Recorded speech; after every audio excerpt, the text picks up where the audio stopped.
Good day, good night, wherever you are in the world. You're listening to the voice of Sharif Ali. Thank you for tuning in live. I know that there's quite a few people listening live on the live stream right now. Just want to thank you all for tuning in live.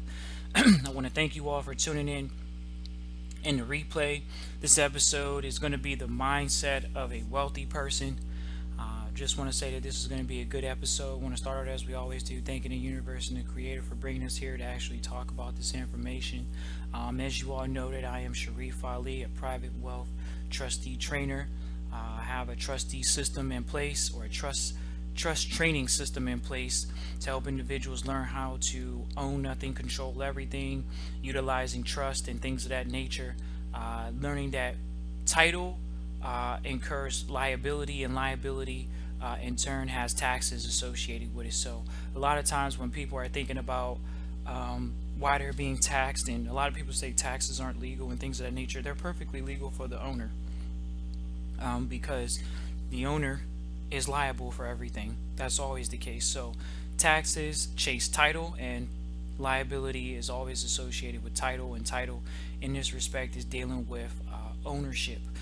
So the main thing that I wanted to talk about on this episode today was individuals thinking about learning how to build wealth, and what a wealthy persons think like. And I can only speak from my own perspective, and that perspective is just going through the thought process. So one of the first questions I want to state is the mindset of a wealthy person is always thinking about investing. I think a lot of people always, they have different thought processes about investing and what they get a rate of return. I think when you're a solid investor, you're always thinking about investing. You're always thinking about taking calculated risk, things of that nature. You're not really looking to spend money. You're always looking to get a return on the money that you have.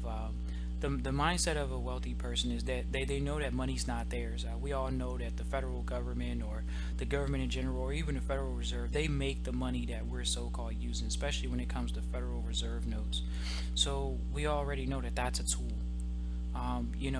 It's about an education. So you invest in your education. You're not looking for a handout. I think a lot of times when people look at wealthy people, they think, oh, they were given the wealth. Statistically, they took a survey, and the survey still stands true. It's always going to serve as true, because there's a rule called the Pareto principle, Preto principle, which says it's 80-20. 80% of the people are doing things in general, and then 20% of the people are doing something different. So when you think about the Pareto principle in this particular case, we're talking about investing in your private education, which in turn means that you're doing things differently. You're looking for a rate of return. You're taking calculated risk. You understand that money is a tool. It's not yours. You're a steward of the money. Every wealthy person I've ever ran across. Good day, Trelly. Thank you for tuning in live. I appreciate you shouting me out live on the chat. If everybody wants to just shout out me live on the chat, I always appreciate that. Thank you guys so much for tuning in live, and even in the archives as well. Um, but the mindset of a wealthy person is always focused on utilizing the tools at their disposal. They're very resourceful. I'm pointing out these traits for you and for your children and for yourself, so you don't get caught up in a trap of thinking that, oh, this is the way, I've been trained to be. In all actuality, there is a mindset associated with wealth. So it's not just one of those things where you're just going to, wealth is going to be passed on. I can tell you why wealth's not passed on in this country, no matter how rich you are. You see a lot of athletes, but they don't pass that wealth on. You see a lot of rich people that don't pass on the wealth. The reason why they don't pass on the wealth is for two reasons. A, they either don't have it in the correct tax position when they die. That's the first thing. So you die, you don't have a will in place, you don't have a trust in place, and that's why I do trustee training, so people can learn how to administer their estate and pass it on tax free. Or secondly, is because there's no manual with the actual instructions on how the wealth was built and how the wealth is meant to be maintained. So that is why trustee training is even more valuable, because if you do have something to lose, and you do have a trust, now you need to know how to write the proper minutes so you can actually instruct your successor trustees on how to actually administer the estate when you're looking to go, or if you go. Even something happens where you're incapacitated for a period of time, that you actually have what's called a standard operating procedure. But in all actuality, we're not utilizing that term in trust. We just utilize a manual, a trustee minute or manual to pass on that wealth. The second thing is, another thing is, I think that the mindset of a wealthy person is they understand that their network is their net worth. Um, and so today I do want to let you all know that I had a very, very impactful meeting today. Thank you all, trustees, and everyone that knows me, that I told them I was going to be meeting with someone powerful today. And I definitely did that. I had a great relationship extended with the individual that I was able to meet with today, that opens me up to continuously grow my network for the trustees that are coming through trustee training. Thank you, Brother Dwayne. Thank you for shouting out live. I appreciate that as well. Um, the it's all about growing your network as a wealthy person. Why? I'm gonna share with you all. Wealthy people roll in packs. Okay, poor people, they're all separated. They're all individuals. They're doing everything on their own. They don't have any type of organized organizations that they're a part of. Wealthy people run in packs. There are people administering trust, and they're in private trustee training all over this country. And that is why I have trustee training in place, because I understand that it's about your network. It's about the network that you have. So very important to be able to extend your network, be a part of a network, have a network in place of other people that are in the same so-called tax structure position. When you have a trust, you're in a different type of tax structure. It's the same thing if you're an individual taxpayer. See, that's why they call them individual taxpayers. It's because they're individuals. They're not focused on being in an environment or being in an entity that fosters transparency, that it fosters growth and community growth. Okay, so it's very important to grow your network, and I was so blessed today to meet the individual that I have. If you're in trustee training, you all know, if you're in trustee training, please be excited, because I am bringing to you all the best when it comes to trustee training. The relationship is there now. We have the opportunity. So when it comes to finding good lawyers, when it comes to finding good enrolled agents, when it comes to finding good CPAs nationally, because that door has been open for me to connect with individuals now that will say, hey, look, we have more access to people that are practicing this private information. That is what I came to the table to bring to the public, is to give them an opportunity to go through a system, to learn trustee training, so they can actually go into a network, a support system. Just like you got a support system for your spiritual life, you should have a support system for your financial life. And guess what? Financial information is hoarded. Everybody has general financial information. Go get a good education, go get a good job. That's general information. But when it comes to administering the information of own nothing, control everything, that's private information. Because how are you going to practice own nothing, control everything if it's not private? That means you gave up liability now. So, I think it's very important to understand that mindset is focusing on getting involved in a private network, not a public network. You think there's two different even types of trust. They got public trust and they have private trust. So you can go to a public environment and learn public trust, but you're not in the circles. Okay, remember, I'll share this with you. There's two different types of foundations. Sharif Ali letting y'all all know this is what it is. There's two different types of foundations. There's operating foundations. Those are your like your athletes right now. There's a big push where a lot of athletes are getting operating foundations. A lot of movie stars are using operating foundations. Here's the one that you don't hear about. It's called a non-operating foundation. Okay, how can it even have the term non-operating, still utilize the 501c3 designation, and it's actually a charitable entity? That's what politicians are using. That's what the Bill and Melinda Gates Foundation are using. That's what the Donald Trump Foundation is using. That's what the Bill and Hillary Clinton Foundation are. They're private family foundations. Okay, those are the Rockefeller foundations. Those are the Rothschilds foundations. Their foundations and their trusts are completely different than the whole little athlete trying to get a tax write-off, because that's what his lawyer's telling him. You know that.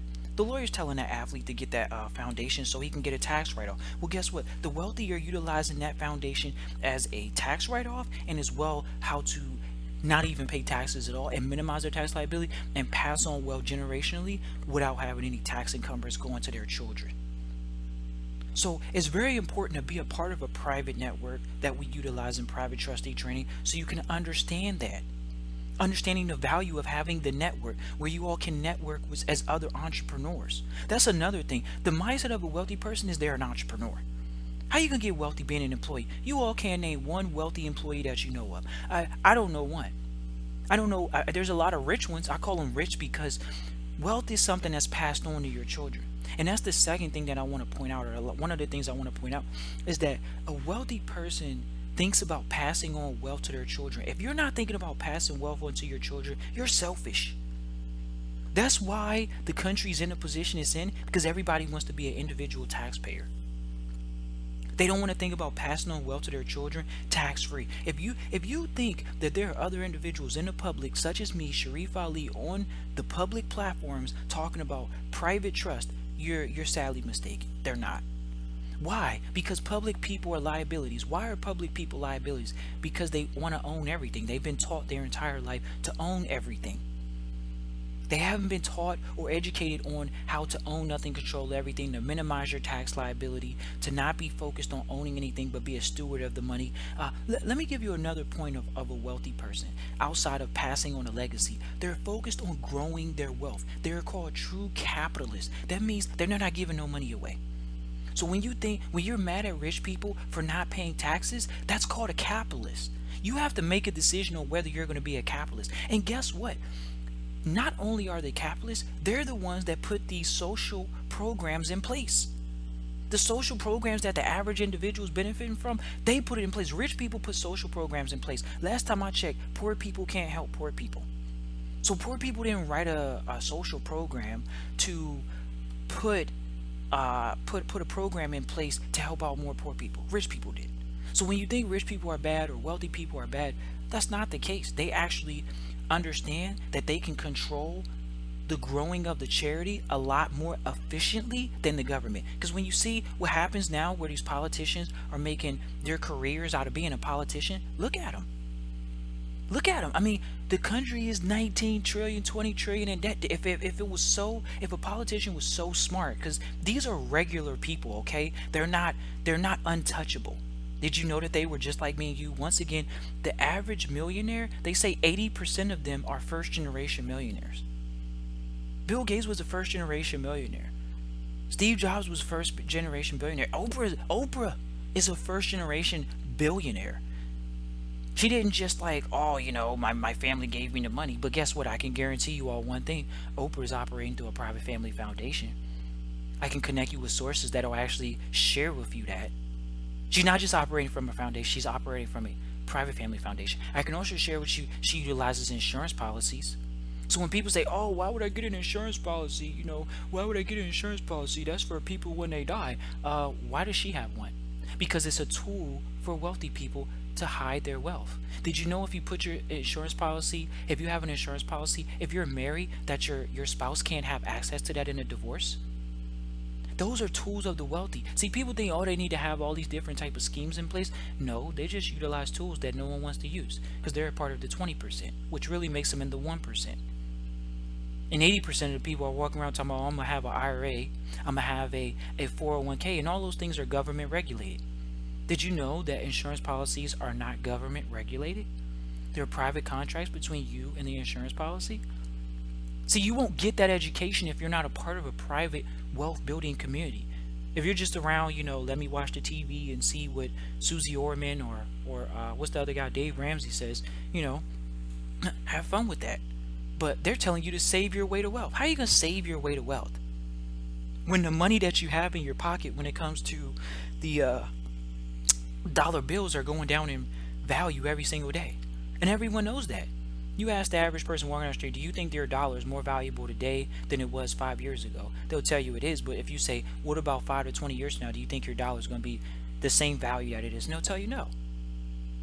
So wealthy people understand how to get into a group, get into an environment, and grow their knowledge base. They invest in their knowledge base. They don't just grow their assets. They understand that they are the asset. See, right now, you are the asset. If you're working a job, you are the ATM. Why didn't you insure your greatest asset?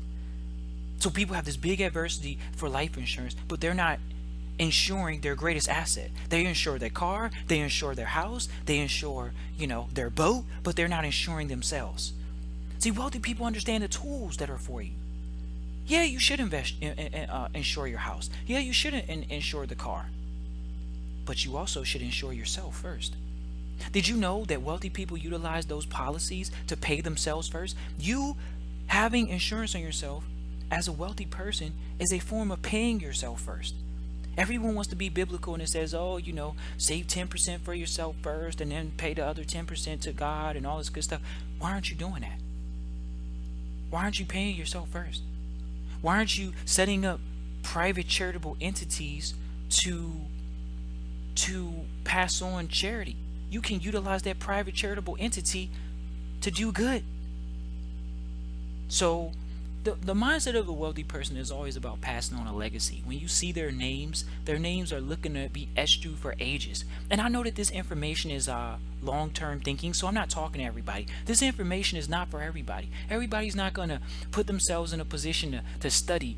A lot of people want to eat Doritos and watch TV. And that's their life. But there are some people that say, I'm going to invest in myself. I'm going to invest in being in a community.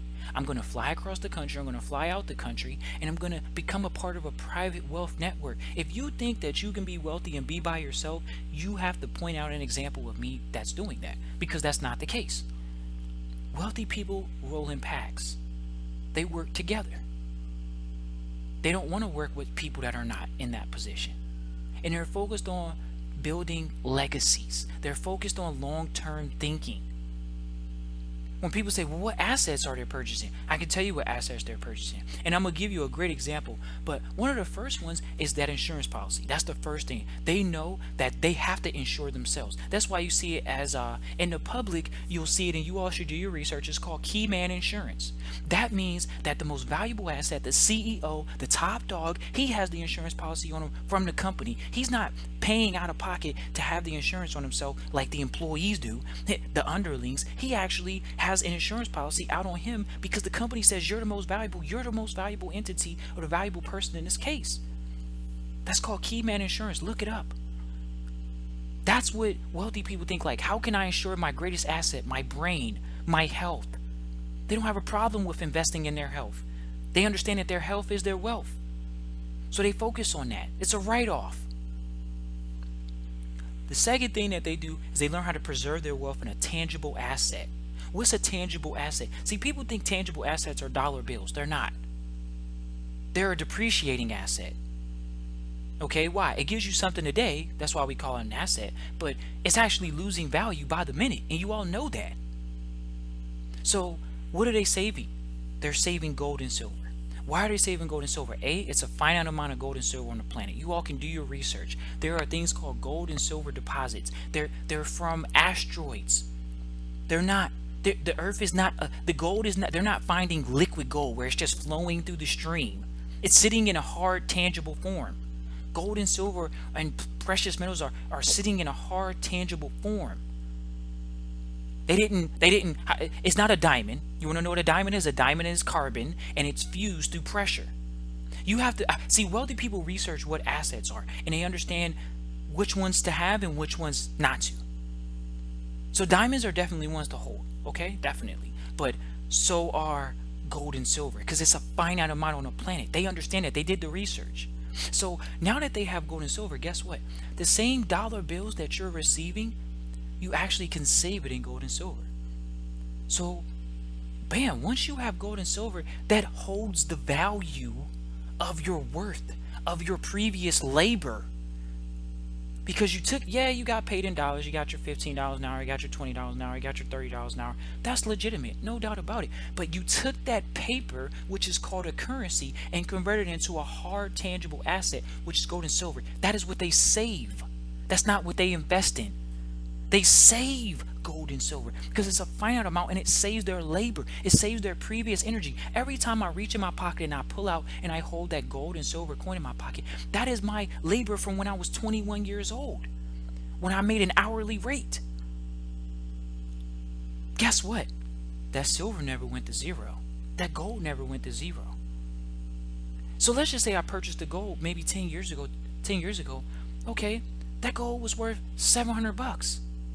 So my labor at that time was worth $700. Guess what? At that time, it was worth 700 bucks. Today is worth $1,200. That labor from then, I'm more valuable now, but my labor from 21 years old is worth 1,200 bucks now. Just that one day of labor. Do you see how they think? They think in preservation, wealth preservation. How do you preserve your labor? See, that is a high, sophisticated level of thought. Because the average individual, oh, they're going to say, well, I'm saving my dollars. I'm going to just save $1,200. You still didn't get the point. You still didn't get the point. The point is to save in something that will never go to zero. Dollar bills can go to zero. If you're old enough, you lived through the gas crisis. If you're old enough, you lived through the housing crisis. You want to know what the next crisis is going to be? It's called the credit crisis. You all can believe me. You don't have to believe me. There's enough smart people in the world right now, especially in the wealthy realm, that are telling you, guess what? There's a credit crunch that's going to happen. It always happens. There's too much credit extended. It's too much debt extended. They have to have pullbacks. That's why it's called a recession. It happened in the housing market. Guess what the next one's going to be? I can tell you, I come from a generation of people having student loans and a house loan. Whereas my parents, they didn't have student loans.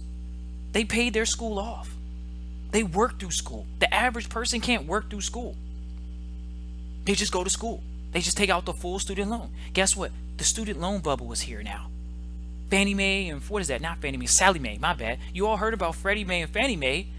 Sallie Mae is still right around the corner. Sally's coming and she's fat. And she has a lot of debt. So all of my friends and all of my buddies that went to school when they got their educations, they're going to be debt ridden. Not just with a housing mortgage, because you go to school, you get your education, you want to come out and purchase a house before you're 30. Now you have that mortgage on your hands. Well, guess what? They don't just have a mortgage on their hands. They also have a what? They also have a student loan debt. So when you have children, you can have children after you're 35 now. You can have children after you're 40. The wealthy person understands that they have to save their labor. That's paying yourself first. Every time you get some money, you should go get a little piece of silver. You should go get some gold. Why should you go do that? Because you understand that it's an asset, A, and two, you understand that it's a preservation tool. Just like that insurance policy is a preservation tool. You can pass on the wealth to your children without it being taxed. Because with the IRAs and the 401ks, those are taxed as soon as you pull the money out. Yeah, you put the money in tax-free, but when you pull it out, there's tax penalties. There's tax penalties in general, even if you pull it out too early.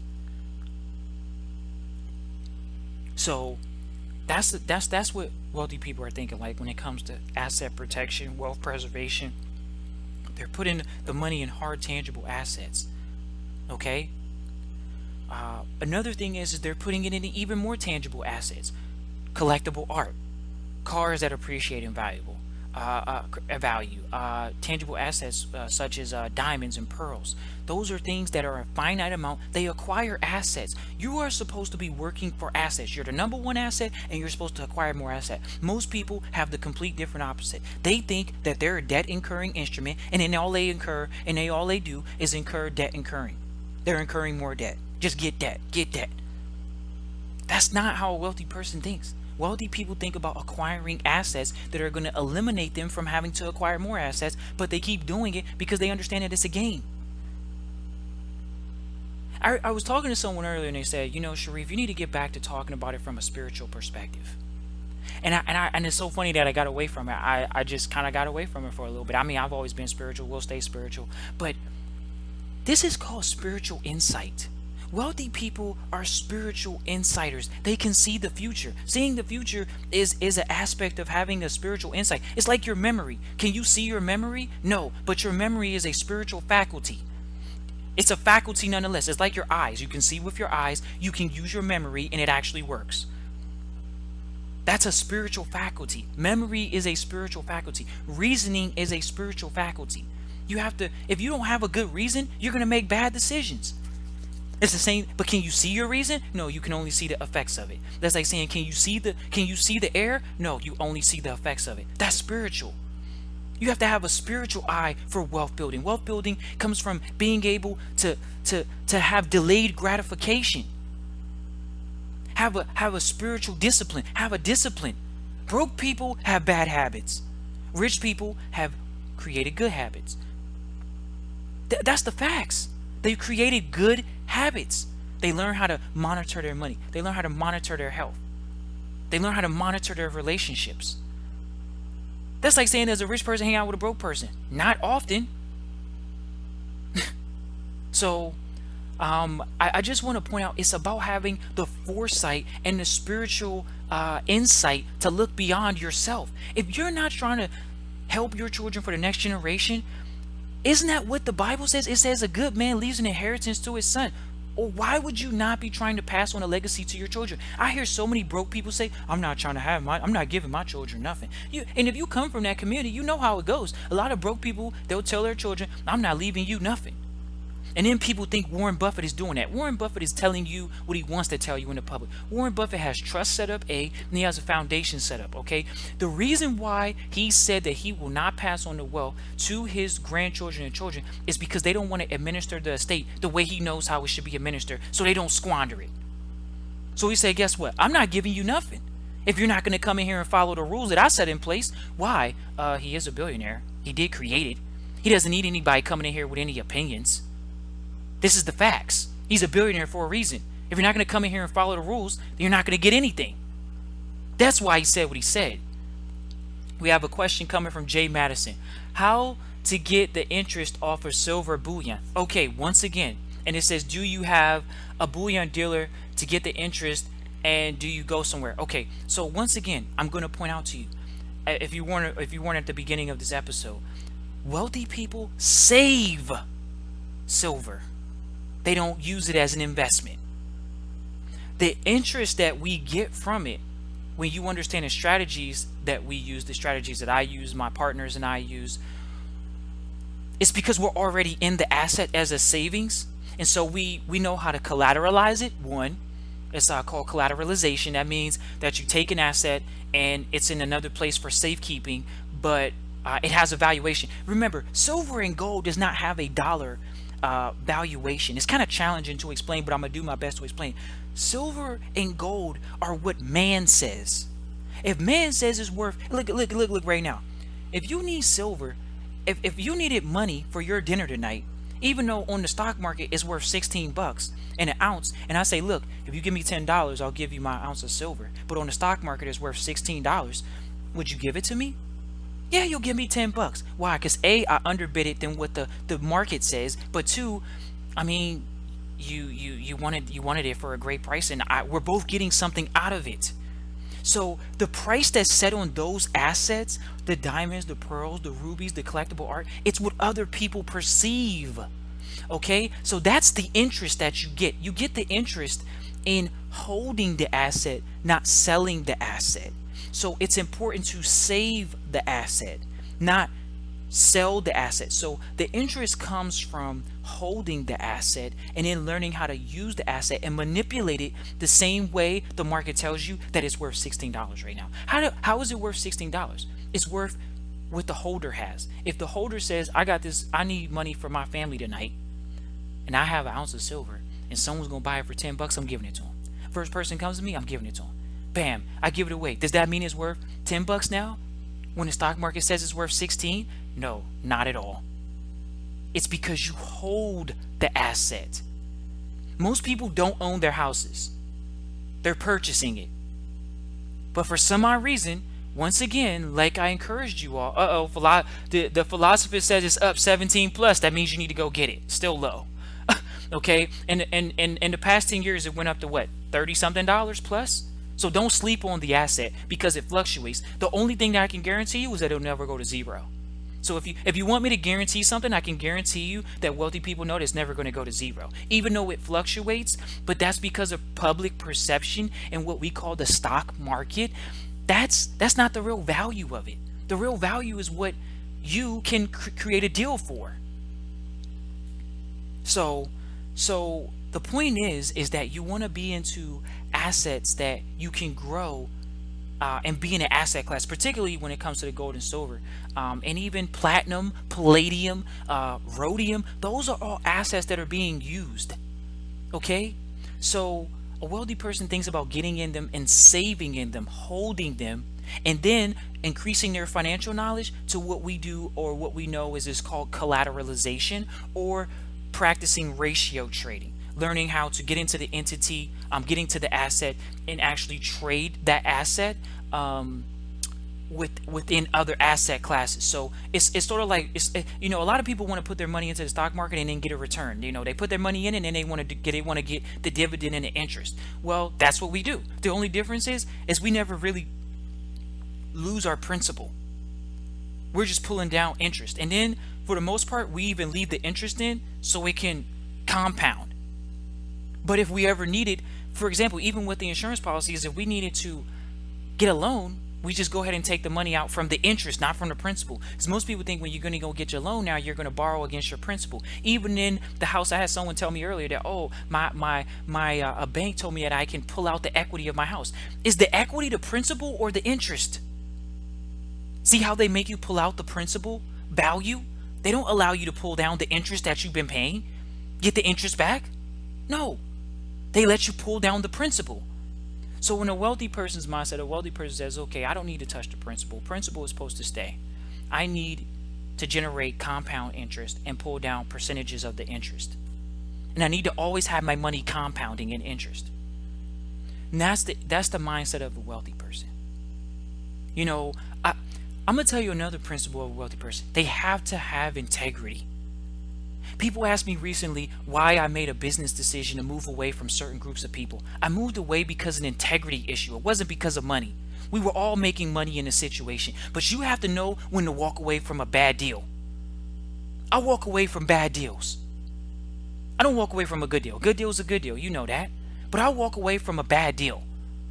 And you have to have the spiritual discernment to walk away from bad deals. You have to be able to be walking away from relationships. People that you tell them that you care about and you love them, your friends, your family. That's not going to help you grow the estate as a trustee, as a wealth preserver. I'm pointing out a wealthy mindset. I told you, wealthy people don't hang out with broke people for a reason. So you have to make that decision. Are you going to continue to hang out with people that encourage you to go to school, get an education, and get a good job, get a mortgage, live your life that way? Or are you going to change your association and put yourself in an environment where you can grow your knowledge base? That's what I do. That's what I've done. That's what I will continue to do at all costs. And I will not compromise my moral compass for anyone. That is the issue when people think that wealth building is going to come from people stealing and cheating. I had someone tell me recently, what were they saying? They said, oh yeah, they were pointing out the fact that they say, oh, these large companies, they're doing all of this wrong, and but then they took their money and they cleaned it. So what's wrong with a drug dealer taking his money and cleaning it? I'm all for moral reform, but a wrong is a wrong, and two wrongs don't make a right, and a wrong and a right don't make a right. It's just what it is, a wrong and a right. It's about having integrity. Okay, I'm gonna give you another wealth principle. Wealthy people understand, especially if you have a job. Please understand this. As long as you work your own job, you will never outperform a person that thinks like what I'm getting ready to state, which is the more people you service, the greater value you will be, the more money you'll make. The more you are of service, the greater value you will be. Bill Gates could have said, okay, I'm gonna create a program and I'm gonna program everybody's computer. He didn't do that. He said, I'm going to create a program that other people can use. So everybody's benefiting from his computer program. That's what it's about. It's about servicing people. The greatest server is the greatest earner. That is what I've learned in the private community. Do they teach that in school? No. They tell you in school, if you work hard, get a good job, something will happen good. And the wealthy mindset is I'm going to create a system or a structure that is going to serve people in great mass. I'm gonna tell you all a great person I was thinking about recently. I'm gonna give you all a couple success stories so you all can see how success is built with wealthy people. For you all may have eaten at the restaurant called McDonald's before. Okay? McDonald's, the family that owns it, their last name is not McDonald's. Their last name is Kroc, K-R-O-C. Okay? Ray Kroc actually purchased that idea from the McDonald's brothers. The McDonald's brothers were, they had the little, flipping burgers. But guess what? Ray Kroc was a milkshake salesman. He had the vision. He said, let me help you guys out. They said, no, we don't want help. We'll actually sell it to you. They sold their idea. He turned it into a system where they could service, where the system is set up by exits on highways. Everyone hears that McDonald's in the real estate business. They set their business up next to highways. They set it up in inner cities, and now they give people cheap food at a convenient rate, at a good price, and at a convenient rate. That's how wealthy people build wealth. They focus on buying other people's ideas. I'm gonna give you another how a wealthy person thinks, the mindset of a wealthy person. This is a great one, coming from the community I come from, with Dr. Dre. Dr. Dre was a part of NWA. When NWA first started, they actually were not paying all the artists a lot of money, but Eazy-E was doing very well. He was the leader of it. Dre left that and went to Death Row Records. He went to Death Row Records and produced more hits with Death Row Records. Guess what? He had all of his intellectual property stolen from him by Suge Knight. I was talking to someone about this yesterday, and they were telling me, remember, when you go through hard times, it's how you respond. It's how you get up. Dr. Dre had all of that intellectual property. He had to leave it with Suge Knight at Death Row. You want to know what happened out of that pain and all of that energy and time he put in? He came out with Aftermath. Aftermath Records has produced Eminem, one of the top selling international artists. He's international. He's not a regular rapper. Then you got 50 Cent, and then you got all the derivatives of 50 Cent. Now, I'm just pointing them out. I'm not promoting rap. What I'm promoting is understanding the get back up after you got knocked down mentality. That's the mindset of a wealthy person. A wealthy person never counts themselves out. They always are in the game. Right now, for me, I can tell you all, this is the mindset you have to have. You have to have the mindset of it's winning season. It might be August. Yeah, to everybody else that's walking around as average, it's August. For you, it has to be winning season. For you, it has to be championship season. For you and your family. Every day I wake up, I say that to myself. I don't have time to give myself a pity party. I don't have time to take a day off.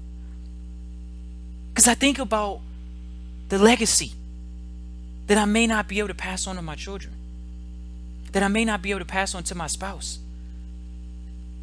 That's the mindset of a wealthy person. They're thinking about the long-term win and the long-term get up and keep it moving. They don't have a problem with persisting and having discipline, because it's about putting yourself in a proper perspective. So I don't want to be long-winded. We could talk about the assets and all that good stuff. What are they investing in? I'll share this with you all. Let me tell you how a broke person thinks, because I'm not going to say I was broke, but the mindset at that time, it's me evolving my wealth mindset. Literally, for years now. Please mark my words. I am a napper.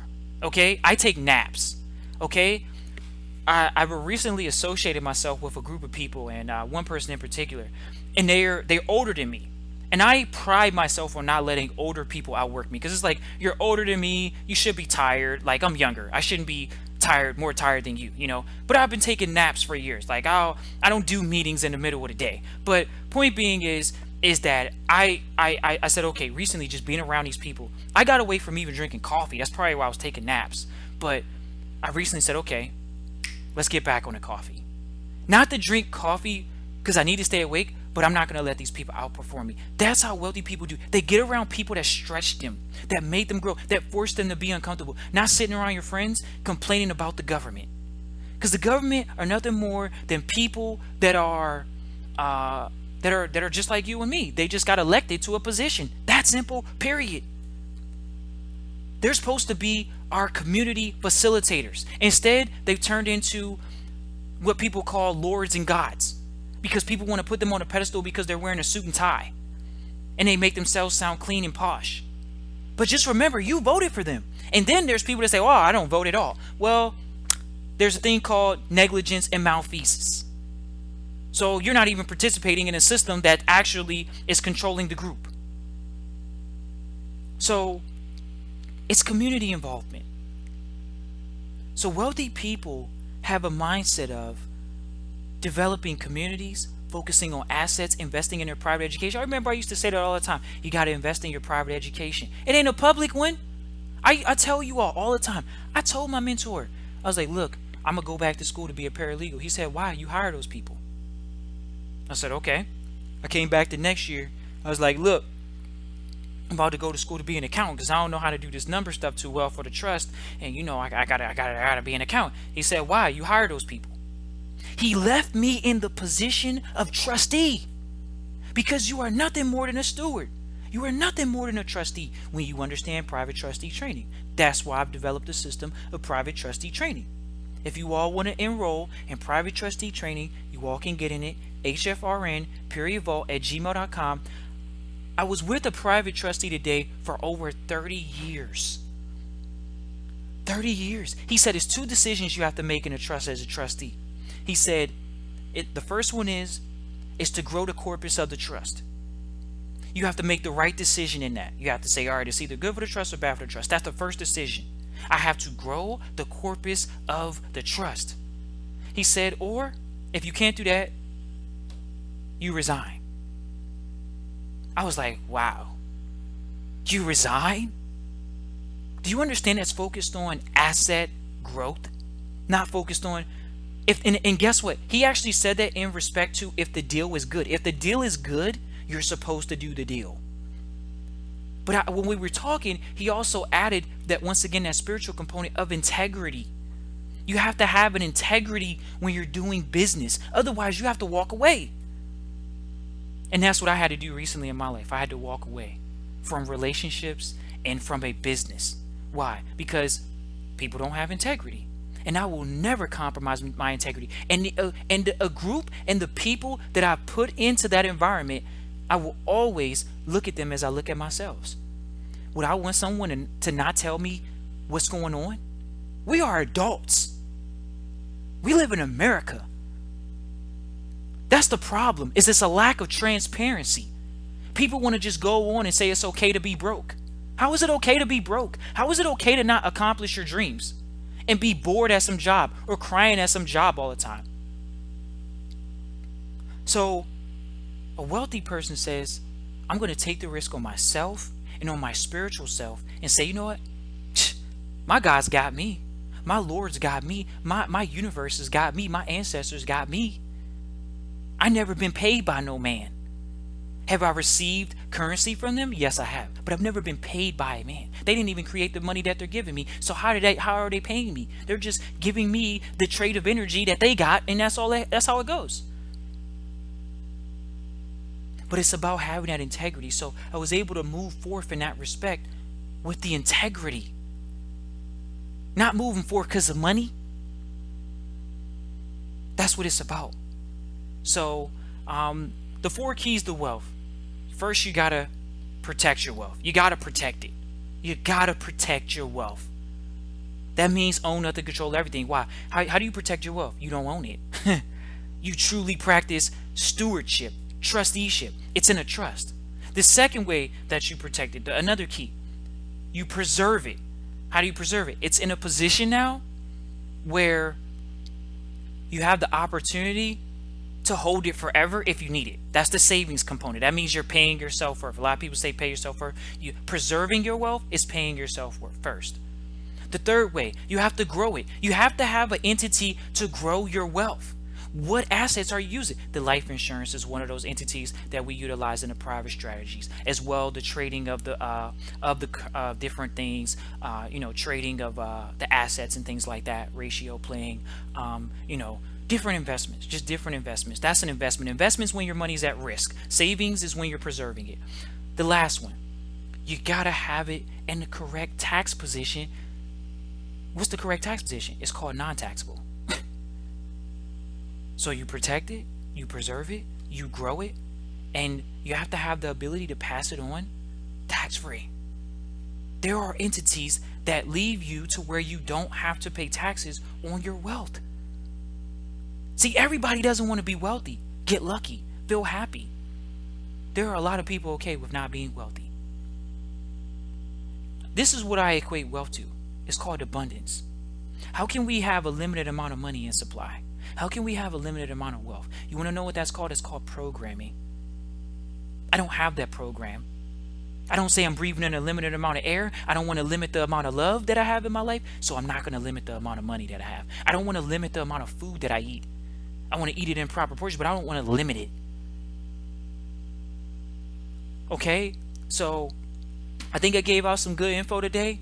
The 4 keys, those are essential. I mean, that's what I practice. I'm not giving you something that I don't practice. I'm giving you something that I practice. I'm giving you something that's what you do. And then if you want to enroll in private trustee training, I'm so honored and happy to help you put yourself and your family in a position where you can, once again, protect your wealth, preserve your wealth, grow your wealth, and pass it on tax-free.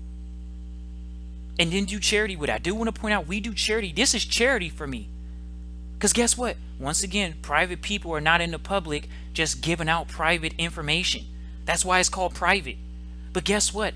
I'm a community builder. Wealthy people are community builders. Don't you see the Kennedy Center? Don't you see the Rockefeller Center? Don't you see the Gates Center, the Carnegie Center?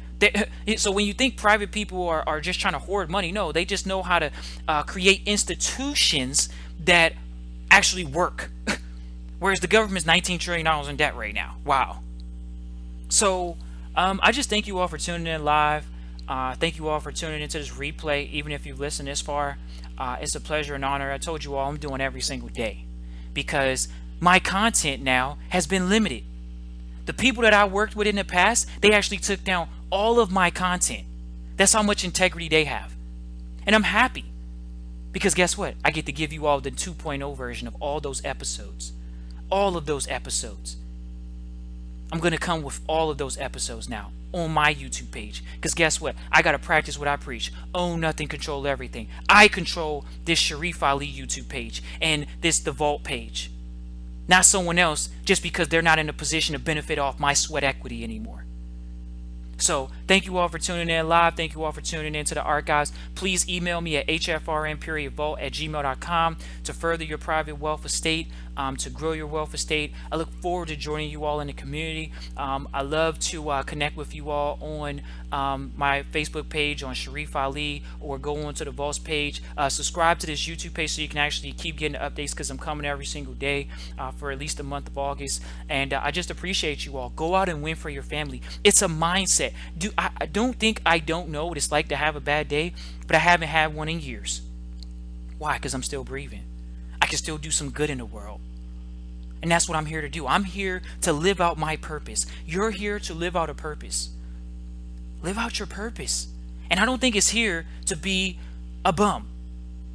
I don't think it is. If you're able to listen even this long in this episode, if you didn't skip over parts, then you're here to be wealthy.